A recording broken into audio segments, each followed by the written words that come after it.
Hello everybody, this is GamePro24X, and today I am bringing you general tips and info that I have discovered in Metal Gear Survive's beta, and just, a better understanding of how it plays and such.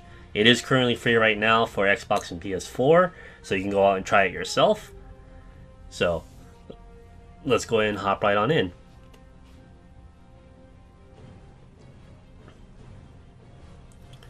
So one very important thing that you guys should know is that if you happen to mess up on your character, you can't redo your skills. However, if you delete your avatar, you still keep all the blueprints, all the gear that you've ever crafted. You keep all of it. But you just reset your character, you re-level them up, and you respec into their tree. So if you ever mess up on that, don't worry, you can always just redo it again without having to lose much progress.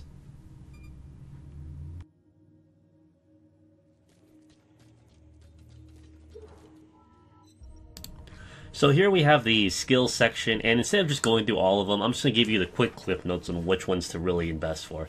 So definitely invest in strength for melee users. Also, you want to invest a little bit into vitality because you will get hit, so you want to make sure you can withstand as much punishment as possible. As for dex boost, it does help when you're running around the map. However, I don't notice anything different with the readying speed. And of course, the endurance boost also helps combo with the mobility boost because you get more stamina out of it. So in the middle column are just special abilities you can do with the weapons. Out of all the weapons, I really like the spears. They're a lot more versatile and they can just go through a lot. Like, they can combo very well with certain fortifications. But usually the middle tier is like a special attack that you use by pressing square, and the third one is a sprinting attack. Now again, because I like using spears, like the other weapons, they just feel way too clunky and just I just never really found a good place to use them. As for the third and final column, you have special skills you can just use, like picking up stuff faster or the CQC counter. Honestly, you can pick up stuff fast regardless, so you can save yourself a point there. Definitely invest in the CQC counter, because if you go up against enemies like the armored one, you can easily counter him and knock off the helmet and do some pretty good damage. Also, I see a lot of potential for the leg sweep, because I've seen people run into a crowd, crouch, and then just sweep them. So, it might combo really, really well. You never know. But other than that, all the other skills, they're not really that useful, and you don't really see yourself using it that often. So, all around general useful fortifications to use, the iron fence is one. A definite must-have, because it's very easy to craft, and it's very versatile, because as a spear user, you can poke through it, and you can also climb through it. Never use the barbed wire fence. You can't climb over it, and they have the same durability, except the barbed wire fence does damage enemies if they climb it, which they don't do it that often. So, again, all it does is just prohibit you from moving around the map a lot more. So, don't use it. And look, here's the stats right here. Like, the regular normal fence can be easily crafted with just iron, whereas the other one you need, like, a bunch of other shit. So, definitely bring that with you. You could also use this wooden barbed fence, this wooden barbed wire fence, because you can also climb over that as well.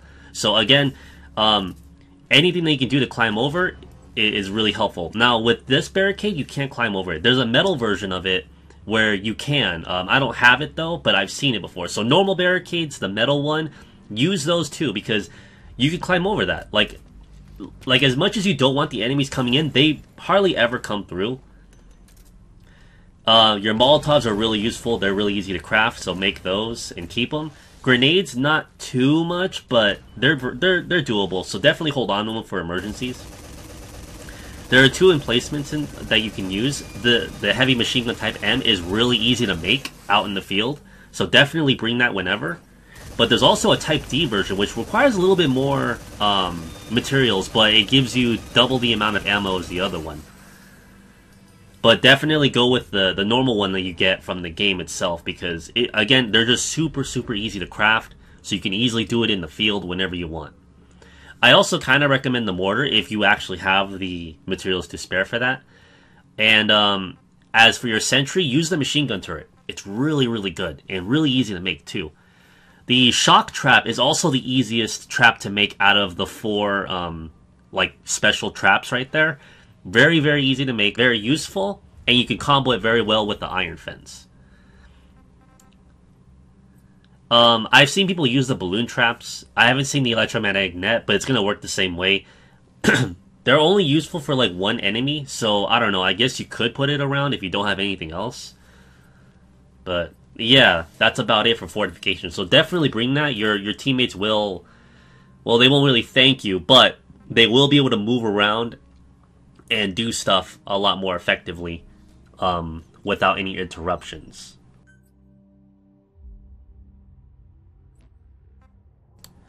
So in terms of weapons, we have a large variety of things. So in the machete, the one-handed weapon section, we have the regular machete, shock rods, and common machete. I don't know, there's probably more weapons in the beta, but also if you notice, these two shock rods are the same exact level, except they both have different stats. So yes, this is that kind of game where if you find another blueprint of the same item, it might actually be better or worse than the one you have. I kind of don't like that system because it just reminds me of fucking Destiny. And yeah. As for spears, my favorite is the shock one. It does really good. Like, the shock element itself is really nice against enemies. As for firearms, you can get the shotgun, the S1000 shotgun, and I do have the snub-nose pistol on my Xbox One account, the Woo S33. So, it's the snub-nose revolver. But yeah, I don't know what other weapons there are. I have actually seen someone use a SOCOM. So that's another pistol type you can find in the beta right now. But yeah, I would say the best weapons to use is the pistol, the shotguns, whether it be the rasp, and I guess you could use the assault rifle when you can, but I'd rather not. As for arrows, if you have the blueprint, you can make shock arrows as well. So whenever you craft 5.56 ammo, which is for the assault rifle, you only make 2 bullets per craft. Yeah. Just 2 fucking bullets. I hope they fix that in the full game. Whereas the 45, which is the pistol, it makes 3 bullets per craft. So it's a little bit more worth it to use the pistol. And with the shotgun, it makes 2 shells per craft. And because it's a shotgun, it gets more bang for its buck with that. So definitely just use a pistol and a shotgun, if anything. As for for bow users, definitely use the flame arrows and heavy arrows. They're really, really useful for like doing a lot of damage. And the flame arrows are really good for like hitting groups. And here in the armor, you know, you can find a little variety of things, but yeah, I don't know whatever else is here in the game because I've already seen all the items that people have had, but you never know, there could be a little bit more things hidden in the game that you could grab. But yeah, always the blue rarities are always a lot better. Blue is rare and green is like uncommon. If you go to the chest piece and you click it under customize and customize the optional pouches, you can give yourself more ammo. So I usually dedicate the first pouch to the pistol because it's a smaller amount of ammo you put in there, and the second pouch, which is the large magazine pouch, I dedicate that to shotguns because I'll use the shotgun more than I will a pistol. So you can craft the pouches there and you have more ammo that you can carry with you. Over here in food, you can craft many different food types. Some of them will just increase hunger, some of them will increase thirst, or there's some combination foods that actually increase both at the same time.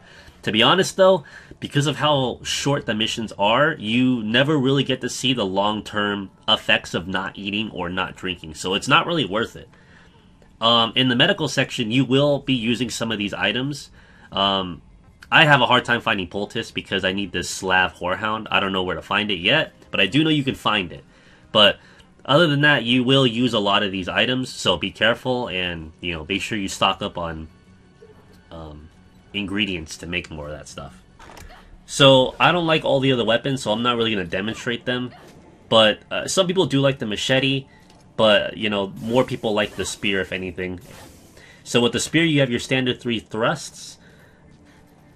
And if you have the sprinting attack, you have this really cool animation here. It does a lot of damage and it hurts a lot of people around you. So this is really good for charging into groups. So again, you want to make sure you have a lot of health in case you get hit. Now, one thing you want to know about this is that on the 3rd attack, it has a lot of beginning and ending lag. And to be honest, it kind of sucks. So I'm going to show you guys a method that I call spear canceling. And it goes pretty much like this. If you were to do this, instead of doing the 3rd attack, just stop aiming and then strike again. So instead of doing the 3rd and final strike, you just do 2 strikes, reset your animation, and you just keep doing that. And you keep infinitely looping that. And you'll notice you will actually do more attacks than the standard 3 attack. And here's a really quick demonstration of that. So we're going to use the same exact time frame, except one's going to be the method I just told you, and the other one's going to be the standard 3 strike method. And if you count the strikes, you'll notice within the same exact time frame, my method does more strikes than the 3 attack combo. So I highly recommend just sticking with that. Like, don't worry about it. And even if you do miss and mess up, like, you still cancel the 3rd attack if you just let go of if you stop aiming. You'll cancel the 3rd attack. So if you come over to the repository, you can change your loadout and your equipment and all that stuff. You can still do that in the benches as well, but you can also set up a loadout as like a loadout that you can just load up whenever you want. You can also change your communication settings, which is like you can edit your radio presets, your gestures.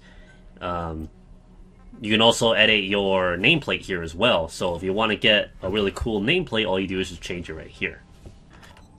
If you come over to the accept mission screen and go to check your total battle point reward, every battle point you earn at a certain threshold, you'll earn some rewards. So the first big batch of rewards is at 10, which is after your first mission.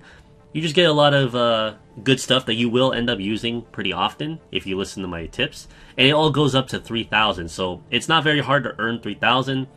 So we have a variety of missions that we can do. I mean, a very small variety because it is a beta.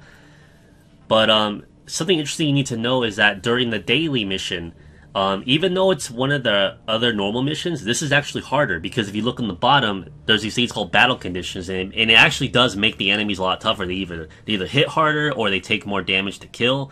But yes, the daily mission is no joke, and you want to come prepared every single time. And also on the rewards there, it shows you the rarity of the items you get if you get a certain ranking. So as you can see, it's blue, so that means you will get the most rarest stuff you can find in the beta. But for now, we're just going to do the very first mission, and I'm going to go ahead and just put it on quick match. That way I have teammates. So I'm going to go ahead and just quickly skip this segment and head right on over to the actual gameplay. Alright, so we've landed on the ground. So now we can gather materials and such. If you come to this spot back here, I actually didn't know this was here, but nobody knows about this secret spot, but you get some stainless steel every time. So there's my quick little tip for you guys. So during this phase, you can run around, gather materials, kill enemies, all that other good stuff. So you press square to pick up items. However, if you hold square, you automatically start picking up items. And if you kind of notice, if you're standing, you kind of have to reach down and grab the item. But if you're crouched, you no longer do that animation, and you just instantly pick it up. So that's what I'm saying is that like you don't really need that quicker pickup skill. There is one instance where you do feel the effect. It's not going to be in this gameplay right now, but it's when you fight an enemy called a detonator. You backstab them, and you can actually loot their body. So that skill actually does show a noticeable effect. But to be honest, like I said, it doesn't happen too often to justify putting that skill point into it.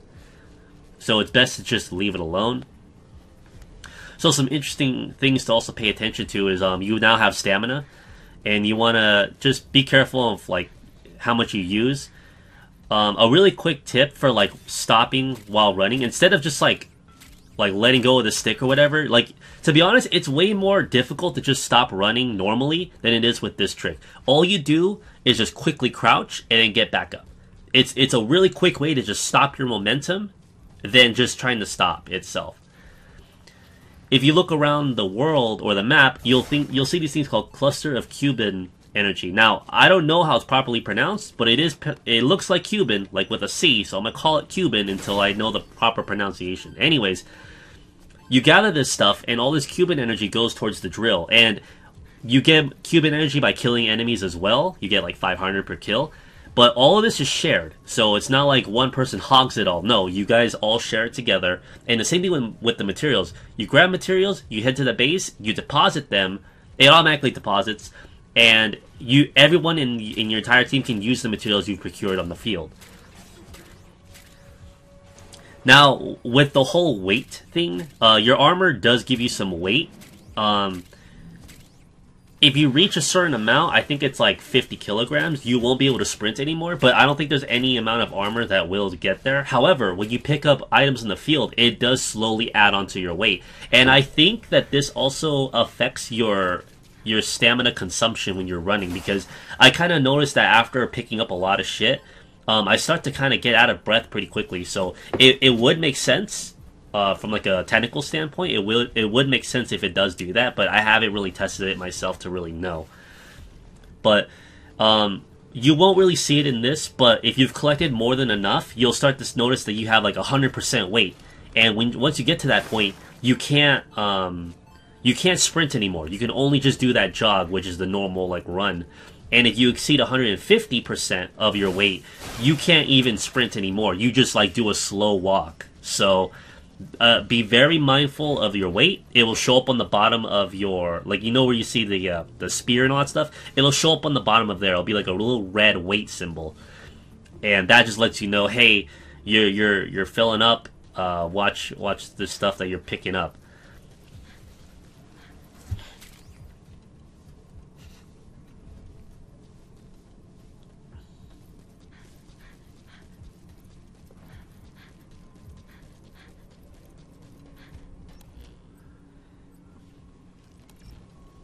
You can also pull up your map. If there's any side ups in the area, you can always pull up your map and take a look at where it's at.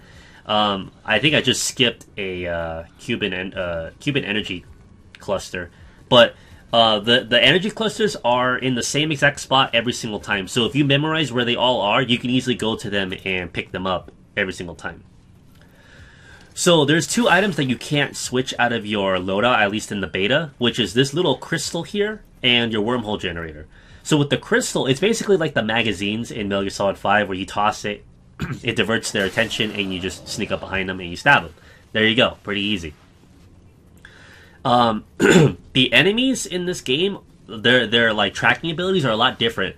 They're kind of blind, so you can get away with running not too, like, you can't be too close to them in front of them because they will see you, but you can be at a pretty noticeable distance and they won't see you.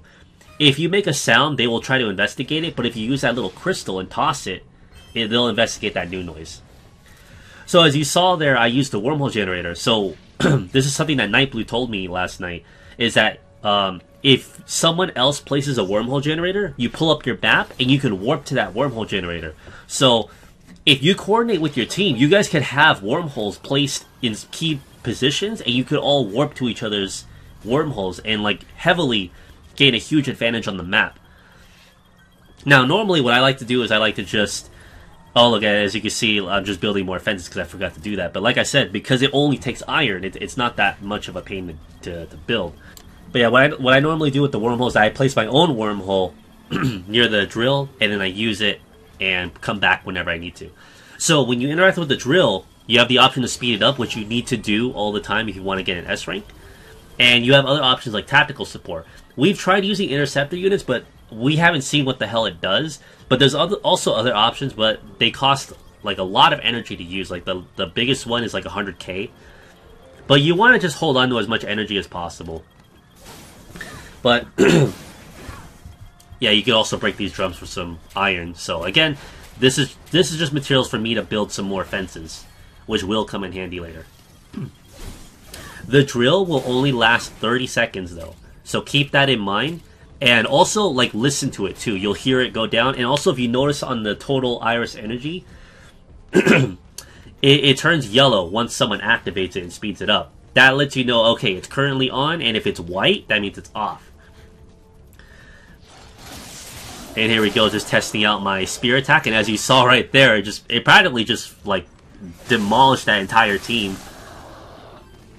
Another interesting bit is that if you thrust and you actually move your cursor, you can actually damage more than one enemy with one thrust, even though you didn't poke them both at the same time. So to get more Cuban energy, you need to kill. So during this part, you need one person watching the drill, and you need another person going out and kicking ass. You won't see it in this, but if there's side ops that show up during the waves, and if you go to the side op and go pick up the box, there's these little like glowing energies that you pick up, and it goes straight towards the drill, and it also goes towards your ranking. So the thing about these ammo containers is that when you pick it up, you take it back to base. 2 people in your entire team can use the ammo to get a full refill. So keep that in mind and just, use it wisely. If you have a guy who likes using guns, I would say have one reserved for him. And yes, you can only use one at a time. So if you already used up one of the ammo resources, you can't use it again. Someone else has to use it. So you could definitely have two guys who go gung-ho with their weapons and just start killing. If you don't want to wait for if your team is prepared, you can already just start the next wave immediately, which is what these guys did. Now, I was actually pretty fortunate, and I ended up inside a group that actually knew what they were doing, and I was surprised because normally everyone's using like barbed wire fences and shit, but no, this team right here, they all were using like the shit that I was telling you guys about, the tips I was telling you, like, oh, just use these climbable fences. Ooh, a quick note. So the best way to deal with bombers is you rush them, melee real quick to stop them, get behind them, and you stab them in the back. They won't blow up, and it's the best way to get rid of bombers. They're unarmored on the legs, so you can shoot them in the leg or in the back of their weak spot to kill them. But you also risk them blowing up. So you want to be careful on where you're doing that. If obviously they're away from fortifications, you can do that, kill groups of enemies that are around them, which is fine.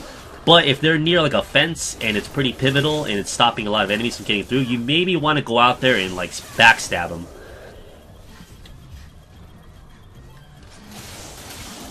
Yeah, look at that. Look at that spear do its work.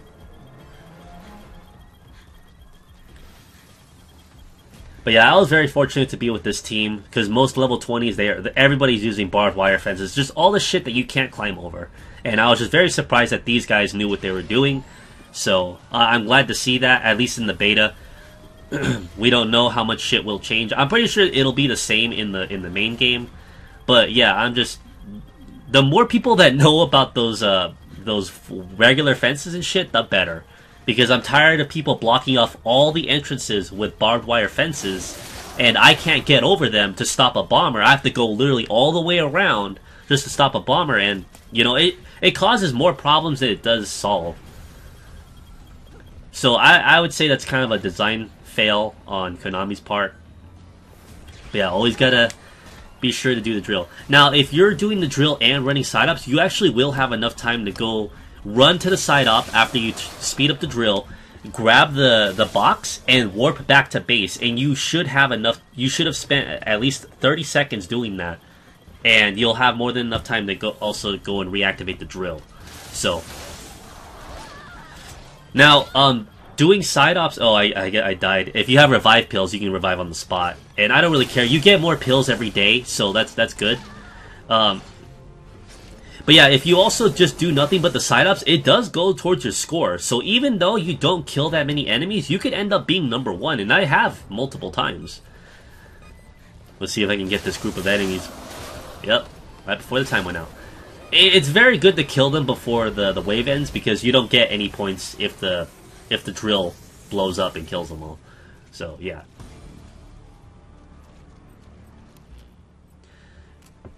So if you're damaged, like right here, bruising, like again, I need this medicine that I used up already, but again, I don't have the materials to make it.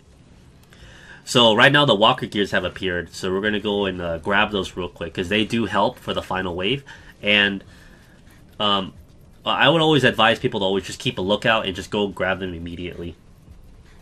Now, a good tip here is that if you had one teammate that put down a wormhole generator at the base, if you just came over here by yourself, plant your generator there, grab the D-Walker, and start heading towards the base and tell someone else to warp to your wormhole generator so they can get here immediately and grab it.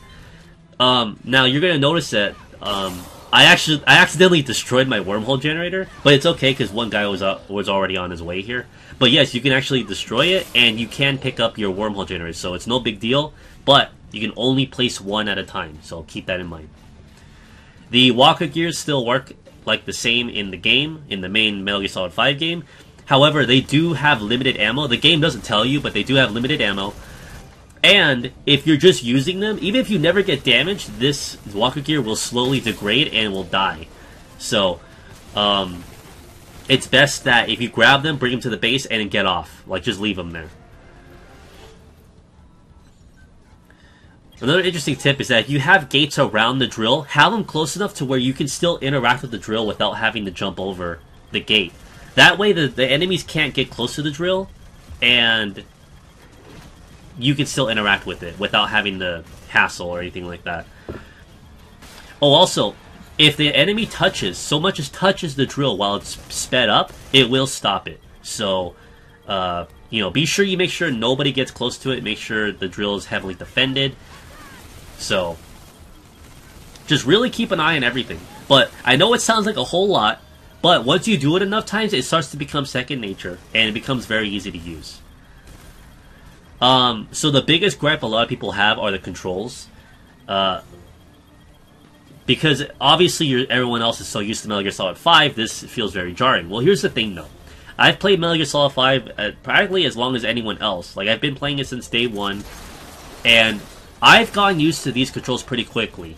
So I don't see how people are still struggling with getting used to Metal Gear Solid, or to getting used to Survive's control scheme. It's not that big of a difference. It is a minor annoyance at first, but you do get used to it over time. So, but here's the biggest tip I have for those of you guys who are trying to play, who have trouble with the control scheme. Stop trying to play it like it's Metal Gear Solid 5. That's honestly the biggest and best tip I can give you for trying to master the controls, because that is everyone's problem when they have gripes about the control scheme, is that they're trying to play like it's Metal Gear Solid 5. Now, don't get me wrong, there's some elements that you can play, like the stealth and all that shit, but it's not Metal Gear Solid 5. Stop trying to play like it is. Like, that's all I really have to tell you. It's like me trying to tell you, like, oh, stop playing Monster Hunter like it's Ninja Gaiden. Like, they're two very different fucking games. And if you keep trying to play that game like it's Ninja Gaiden, you're gonna have a very hard time. So, that's my tip for you guys. Play it like it's Survive. Don't play it like it's 5. Like, try to... I know it's going to be hard, but try to block out all that, what you've learned before. Oh, if your screen is bleeding, that actually lets you know, hey, you're bleeding. So always be sure you bandage that up. If an enemy grabs your leg and holds on to you for a while, they will bruise your leg, and you actually will limp, and you can't really walk that fast at all. Like, you really go down to a crawl. So you want to make sure you take care of yourself out in the field. Try to not get hit as much as possible. Dodge roll or dolphin dive whenever you can to avoid damage. And, whenever you see groups, definitely use like Molotovs or grenades, just whatever you can use that could help get rid of them off of barricades and shit. Like, don't be too picky. And there we go. And that's how you essentially S-rank any mission. So you probably do the same thing. You just make sure the drill is sped up at all times. Go out and one person go out and do the side ops to pick up the extra energy that those side ops have during a mission. And yeah, that's about it. That's all you need to do. Oh, and obviously kill shit too. But definitely also edit your comms. And I kind of I hope that in the full game there's a comm where it says, hey, speed up the drill, because I really need that. I wish I had that, because there's so many times people are just chilling around the drill, not doing anything with it, and it's just really fucking annoying. So at the very end, you get a lot more boxes. As you see here, that's the Metal Gear Solid 2 orange box. If you didn't notice, there's also a Peace Walker love box in this game. Can you believe that? I'll show you a picture of it right now. So there it is. This will spawn in some of your games when you get an S rank and such. But yeah, so is this a Metal Gear Solid HD collection confirmed? Peace Walker on PS4 confirmed? I hope so. I'm crossing my fingers. So at the very end of the mission, you'll notice that you have broken items. Those are just blueprints. Like, you just go to your crafting menu and you build them, and there you go, it's yours. But also, the better you do in the mission, the more rewards you get. Now, it's not a contest, so so you guys should not try hard. And like I said, if you have someone who's running the drills and such, and they're doing the side-ups, you will get number 1 pretty easily. But yeah, there we go. So that was my run of Metal Gear Survive, the beta. This comes out on the 20th of February. I will be getting this day 1, streaming it, making videos, doing all that stuff. So I hope to see more of you guys on that. But my general impression of the game is that it's kind of fun. Basically, think of it as MGO with just more shit to do. That's basically how I see it. But I get it. I understand the whole outrage behind it and shit. Like, if the game is generally fun, then it's fun. And at the end of the day, that's what games are made for. But like I said, I understand if people want to skip this because of all the Konami bullshit. Completely understand. But you also have to respect other people's choices in wanting to play the game as well. And that's the problem with this game, is that you have a very vocal minority. I'm going to say a minority because I don't know if it's the majority. You have a very vocal minority that would try to outcast you, shame you for trying to enjoy a game that can be legitimately fun. So I'm going to try to review it as best as I can, removing all the biases and just looking at the game itself. Just the game, not the politics around it, just the fucking game. And sadly, I don't see anyone else really doing that. I just know people are going to just base everything off of all the shit that Konami has pulled and not the actual game itself. So, yeah, kind of an unpopular opinion, but yeah. I will be playing this with Professor Kai and anyone else who gets it. But for those of you who are on the fence, definitely just sit on that fence. Watch us stream it and give our thoughts about it. But I have some fun with the beta. Like, I know there's not much to do, but it is interesting. It's a nice little glimpse of what could be. But until the full game comes out, we won't know. So definitely keep sitting on that fence if you're still on it. But that's going to be about it for this video. I hope you guys enjoyed it. I hope you guys learned a lot of things from it as well. I will be getting this on PS4. I'm not sure if I'll get it on Xbone. I mean, I probably will later on. But if I do get some donations for the Xbox One version of it, I won't mind getting that. So if I get any donations from now all the way up to the release, I'm going to put that into the Xbone version of Survive. That way I can play with more of you guys on the Xbone version. But yeah, the full price is going to be $40, so you know, it's practically a 3DS price tag, so a 3DS game price tag. But yeah, I'm getting it for PS4 first, and I'll probably be getting it on Xbone later on to just play with more of you guys. But yeah, if you guys really enjoy my content, definitely support me on Patreon. Or follow me on Discord. That way you get to, you know, find out what else I'm doing. Also, I'm doing live streams of the Survive beta like every single day. So if you want to play with me on Xbone or PS4, we'll play. So always look forward to those streams as well. Other than that, this is GamePro24X. I will see you guys later, and have a good day, everyone. Mission complete, and how? They're gonna tell stories about this one, boss.